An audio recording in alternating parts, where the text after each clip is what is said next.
kabupaten yang berdiri tahun 1999. Terletak di bagian paling selatan Provinsi Sumatera Utara.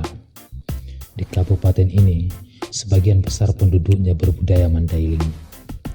Banyak ragam budaya yang membuat kawasan ini sudah dikenal sejak ribuan tahun yang lalu. Candi Simangambat misalnya, diyakini sudah berdiri sejak abad 8 atau 9 Masehi. Kerajaan-kerajaan tertua di kawasan ini sampai sekarang masih ditemukan jejaknya berupa bagas kodang sebagai istana tradisional dalam budaya Mandailing Natal. Kawasan ini juga memiliki pemandangan alam yang indah dengan hutan tropis yang kaya dengan keanekaragaman hayati. Berbagai jenis flora dan fauna yang unik masih mudah ditemukan di Mandailing Natal. Penduduk Mandailing Natal dikenal karena kebersahajaannya. Meskipun sebagian besar bertani, pendidikan anak-anak menjadi hal yang sangat diperhatikan. Karena itu, berbagai tokoh nasional lahir dari Mandailing Natal. Sebutlah Jenderal Abdul Haris Nasution, Adam Malik, pelopor cerita anak M. Qasim, Mukhtar Lubis, dan lain-lain. Panjabungan adalah ibu kota Kabupaten Mandailing Natal. Selain sebagai pusat pemerintahan, juga menjadi pusat ekonomi. Di kota ini juga mudah ditemukan toge Panjabungan, kuliner khas Mandailing yang sudah dikenal beberapa generasi. Jadi, belum lengkap kunjungan Anda ke Mandailing Natal kalau belum mencicipi kuliner khas Mandailing ini. Toge Panjabungan sebagai kuliner khas Mandailing setidaknya sudah dikenal sejak beberapa generasi. Jangan membayangkan toge layaknya sayur yang kita kenal. Toge dalam konteks budaya Mandailing justru mengacu kepada kuliner yang mirip seperti kol. Toge Panjabungan merupakan jajanan yang khas untuk buka puasa di Mandailing Natal. Pada awalnya hanya sebatas itu, tapi sekarang setiap hari jajanan ini mudah ditemukan di kota Panjabungan, bahkan di pedesaan lainnya. Bahkan jajanan ini juga bisa ditemukan di kabupaten tetangga lain dan tetap disebut sebagai toge Panjabungan. Rasanya yang adem dan khas membuat toge Panjabungan makin dikenal luas, apalagi setelah ditetapkan sebagai warisan budaya tak benda Indonesia pada bulan Agustus 2017. Kudapan ini yang membuat para perantau asal Mandailing kangen dengan toge Panjabungan. Pulang kampung tidak lengkap kalau belum mencicipi kembali kuliner ini. Apalagi kalau disebut toge Panjabungan buatan Taing Tumpat yang sudah dikenal sejak tahun 1940. Dijamin rasanya tetap terjaga.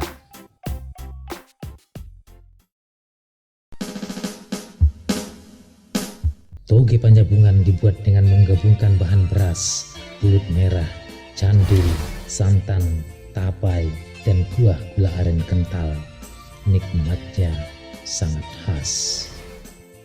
Keunikan toge Panjabungan selintas hanya tampak pada sensasi rasanya, tapi bahan-bahan dan alat tradisional yang digunakan memiliki makna filosofi yang penting bagi orang Mandailing. Unsur pembentuk toge itu yang membuat makanan ini penting bagi masyarakat Mandailing.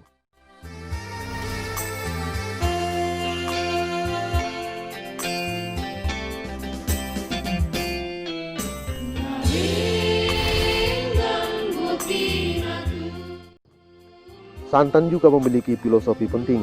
Dalam prosesi mendiami rumah baru misalnya, didahului oleh makan santan bersama kerabat. Santan juga dibuat dari campuran tepung beras dengan gula merah. Santan memiliki makna sebagai pembawa kedamaian dalam kebudayaan Mandailing.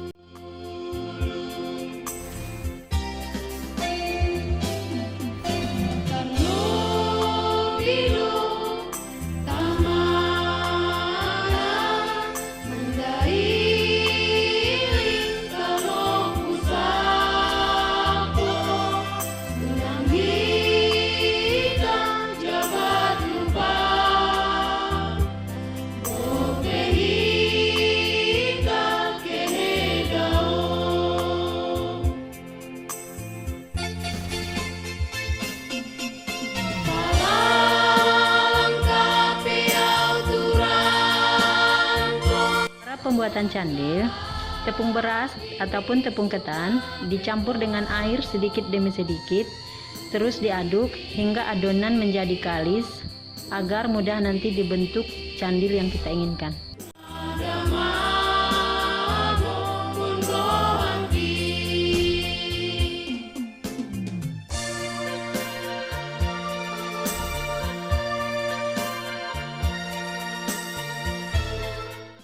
Lalu adonan dibentuk pakai tangan hingga berbentuk bulat sebesar kelereng.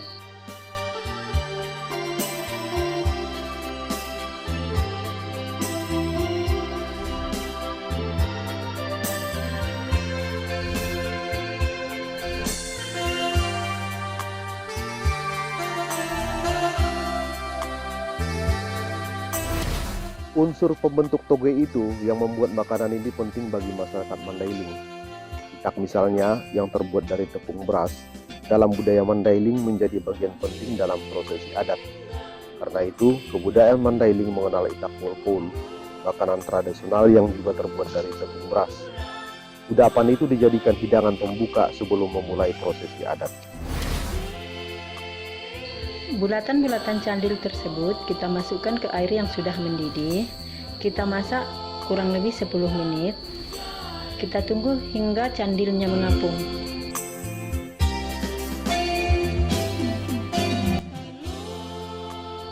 Kalau sudah mengapung, itu tandanya candilnya sudah matang.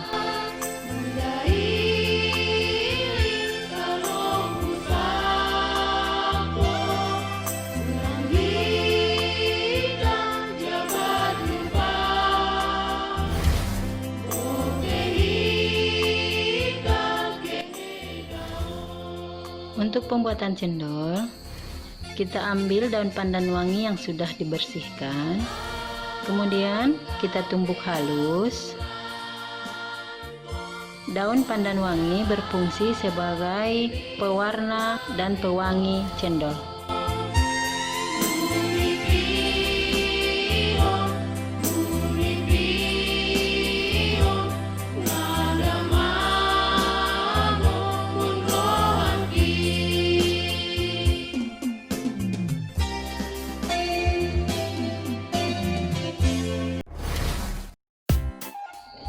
Air pandan wangi kita campurkan dengan tepung beras, terus kita aduk-aduk hingga merata.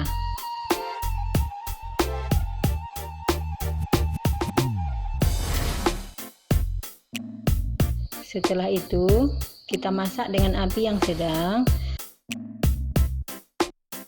diaduk-aduk sehingga nanti adonan tersebut menjadi mengental.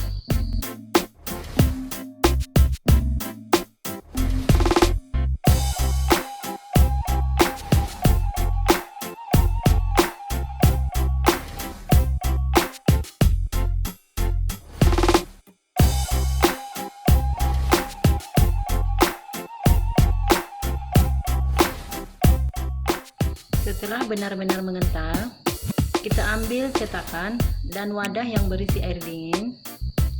Lalu kita masukkan adonan ke dalam cetakan. Kita tekan-tekan sehingga terbentuk cendol yang siap digunakan.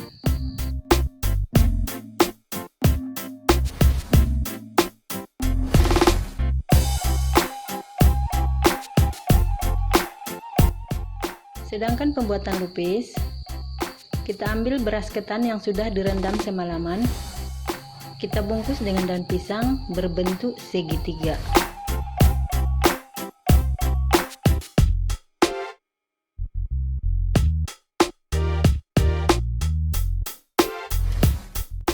Lalu kita masak sekitar 90 menit. Lupis siap disajikan.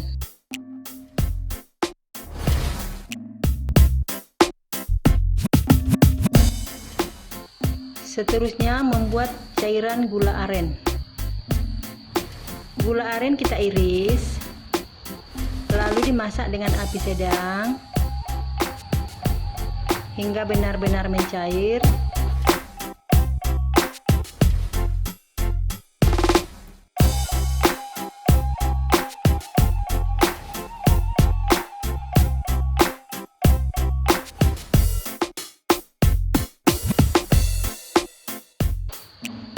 lalu kita saring. Gula merah yang dibuat dari sadapan pohon aren tentu juga memiliki fungsi penting. Atap Bagas Godang misalnya, istana tradisional Mandailing, terbuat dari ijuk dari pohon aren. Aren dalam legenda Mandailing juga dipercaya merupakan jelmaan dari putri raja yang amat bijaksana.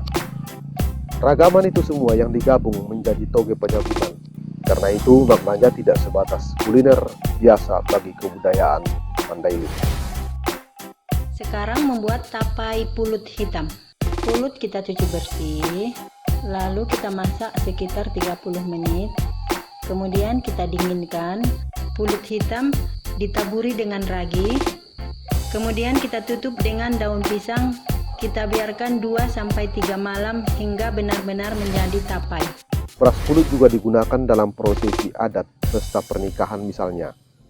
Beras pulut dimaknai sebagai lambang kekentalan hubungan kekerabatan. Beras pulut yang dimasak seperti lemang dan dibungkus dengan daun pisang menjadi kuliner yang wajib dalam prosesi musyawarah sebelum pesta pernikahan. Ragaman itu semua yang digabung menjadi toge penyambungan. Karena itu maknanya tidak sebatas kuliner biasa bagi kebudayaan Mandailing. Nah, sekarang toge penyambungan siap disajikan. Ada pulut hitam, candil, cendol, lupis, cairan santan, dan juga gula aren.